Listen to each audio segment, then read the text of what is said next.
सोलापूर महानगरपालिका सार्वत्रिक निवडणूक 2025च्या अनुषंगाने उमेदवार व नागरिकांना विविध निवडणूक विषयक सेवा एकाच ठिकाणी उपलब्ध करून देण्यासाठी सुरू करण्यात आलेला एक खिडकी कक्ष यापूर्वी नॉर्थकोट प्रशाला सोलापूर येथे कार्यान्वित करण्यात आला होता।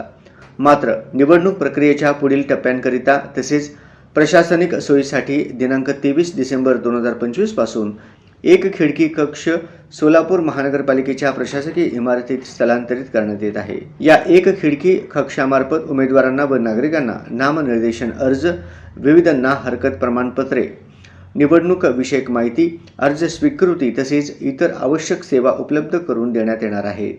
तरी सोलापूर महानगरपालिका सार्वत्रिक निवडणूक 2025 संदर्भातील कोणतेही अर्ज सादर करणे, माहिती घेणे किंवा निवडणूक विषयक कामकाजासाठी नागरिकांनी व इच्छुक उमेदवारांनी थेट सोलापूर महानगरपालिकेच्या प्रशासकीय इमारतीतील एक खिडकी कक्ष येथे संपर्क साधावा, असे आवाहन महानगरपालिका प्रशासनाच्या वतीने करण्यात येत आहे। निवडणूक प्रक्रिया पारदर्शक, सुलभ व वेळेत पूर्ण करण्यासाठी नागरिकांनी प्रशासनास सहकार्य करावे, असेही आवाहन यावेळी करण्यात आले आहे।